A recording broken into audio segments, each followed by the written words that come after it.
Let's talk about the farmer's carry. First things first, how to grip the farmers. Oftentimes, we'll see athletes come in and they'll go straight down and they'll grip and they'll lift. That works.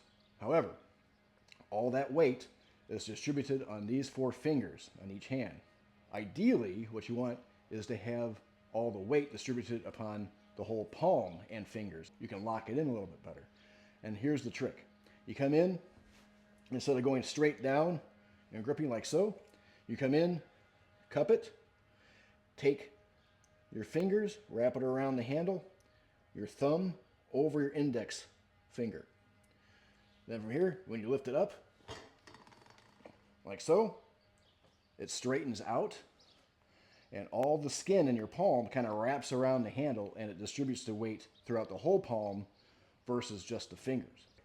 That's kind of what's called an outside hook grip, where basically your finger is underneath your thumb. That's like kind of like almost like an outside hook grip. People have asked, well, about like an actual hook grip where basically your index finger and your middle finger go over your thumb, like so, where basically you come in, wrap it around your thumb. Yes, you can do that, especially if you have bigger hands. The hook grip works really well with the deadlift and cleans and snatches. Been doing this for 30 years. It doesn't go very well with the farmer's carry. And why is that? Well, it's because you're probably going to be carrying this thing for a significant amount of time, anywhere from 10 to 60 seconds in that event. Are you really willing to put your thumb in that position for that long of a time? Because during that whole time, it's going to feel like it's being ripped out of your socket in your hand. So I would highly recommend not doing an inside hook grip for the farmers. Next, where to place your hands on the handle.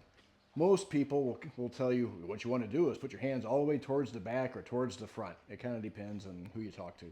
What happens though is if you're putting your hands all the way towards the back and you lift up, see how everything tilts forward like that? People say that it actually helps propel you forward. It can, depending on your skill level. I have seen more times than not though that it throws people off balance and they dump the weight. So, how to get around that? Well, I always recommend dead center.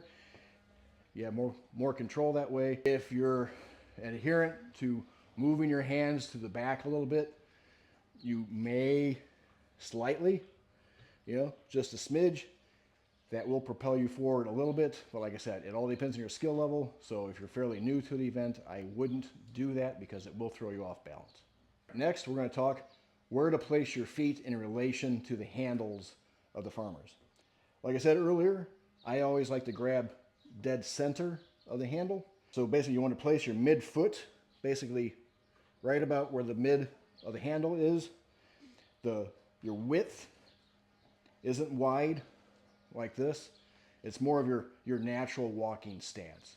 I'll find midfoot, I'll come in, I'll cup the handles, and from here, big air, neutral spine. I'll put my hips down, and I'll think push into the floor. It's kind of like doing a deadlift, or like a trap bar deadlift.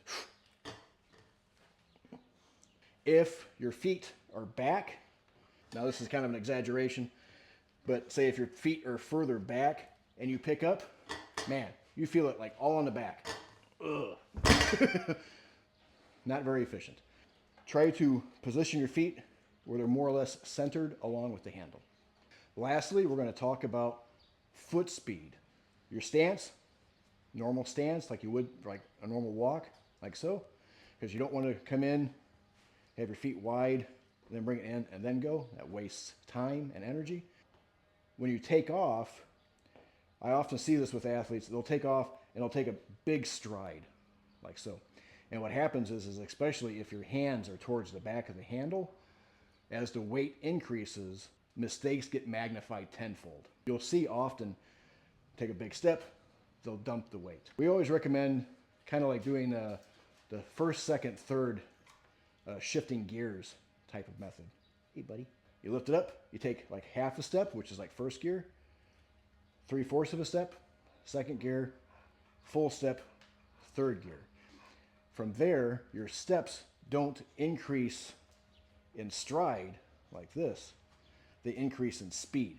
your normal step might be like from here to here, but as you're moving, your foot speed goes a little bit faster. So you're actually able to keep control of the weight as you move faster down the course.